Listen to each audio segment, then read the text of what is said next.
and the #1 best food for fat loss is, can you guess it? I bet you guys can. That's right. The #1 best food for fat loss is...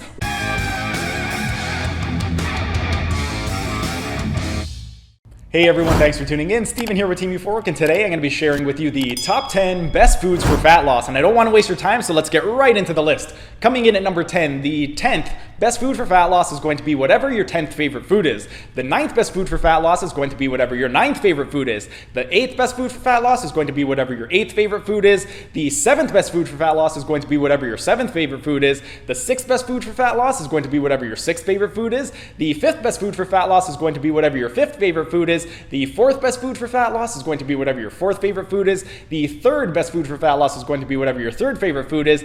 The 2nd best food for fat loss is going to be whatever your 2nd favorite food is. And the #1 best food for fat loss is, can you guess it?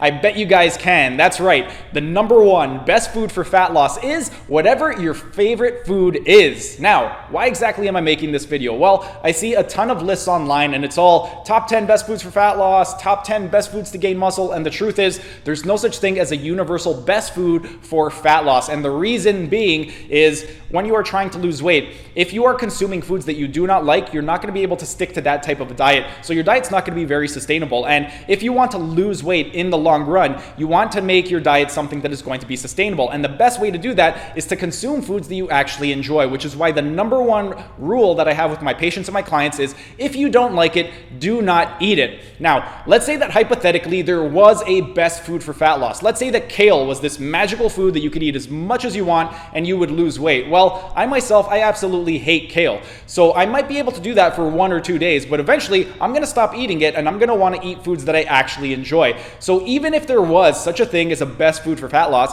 if you do not like those foods, then it's not going to work for you because eventually you're going to fall off of that diet. So at the end of the day, it's going to come down to calories in versus calories out. There's absolutely no way around that. If it is your goal to lose weight, you need to be in a caloric deficit. If you want to gain weight, you need to be in a caloric surplus. And if you want to maintain your weight, then the amount of calories that you take in should be equal to that of your total daily energy expenditure. And when it comes to different foods, what exactly should you be consuming? Well, there are certain foods that are going to make it a little bit easier for you to lose weight, but there's no such thing as a best food for fat loss. Let's say you are the type of person that you enjoy eating a lot of food. Well, in that situation, if you're the type of person that likes to eat a lot, then eating low-calorie dense foods is going to make it a little bit easier for you to be in a calorie deficit because you're going to be able to eat a lot more food, and by eating a lot more food, you're still going to get the same amount of calories in that portion size. Whereas if you're the type of person where you don't really care to eat a lot of food, you just want to eat the best tasting foods possible, and you would rather have a little bit of great tasting food rather than a lot of foods that you don't really enjoy, then eat whatever you love, because at the end of the day, all you need to do is be in a calorie deficit. If you're eating really high calorie dense foods, but you're eating in a deficit, you're going to lose weight. That's really all that matters. So the next time that somebody tells you that you have to eat these foods because these are the absolute best foods for fat loss, don't listen to them. Just eat the foods that you enjoy. Make sure that you're eating in a deficit. If you are trying to lose weight, 3,500 calories are the amount of calories that are in 1 pound of fat. So if you divide 3,500 by 7, that's going to give you 500 calories. So if you're in a caloric deficit of 500 calories per day, you can expect to lose 1 pound of fat per week.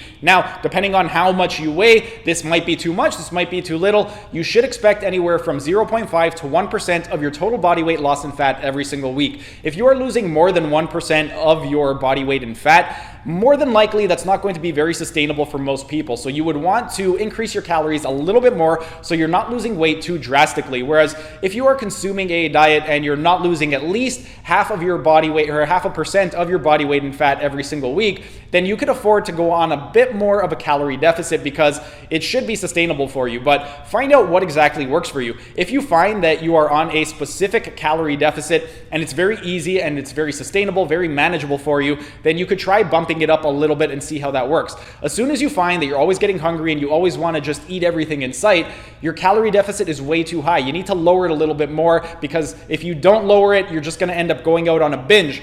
You have this hormone called ghrelin. Ghrelin is your hunger hormone, and when ghrelin is elevated, it's going to cause you to crave high calorie dense foods, and ghrelin has also been linked to poor decision making. So when ghrelin is elevated, the chances that you are going to go out on a binge are going to increase exponentially. So find a deficit that works for you. You don't want it to be too high to the point where you're losing too much weight too quickly, and you don't want it to be too low to the point where you find that it's very easy and you could actually incorporate a little bit more of a calorie deficit. Find what works for you, stick with it, and as long as you are making progress, then you are making progress. There's no need to change anything. If you find that you're not making progress, that is when it is time to change. But eat the foods that you enjoy. Don't listen to any of these lists. There's no such thing as a best food for fat loss, but that's pretty much it for today's video. If you guys have any questions, leave them down in the comment section because I would love to hear your guys' thoughts, but that's pretty much it for today's video. If you guys enjoyed the video, be sure to smash that like button so I know to make more of these types of videos in the future. And if you're either new to the channel or haven't subscribed yet, be sure to subscribe to the channel and hit the notification bell, as I will be uploading new videos every single day. That's it for today's video. Thanks for tuning in, and I will see you again tomorrow.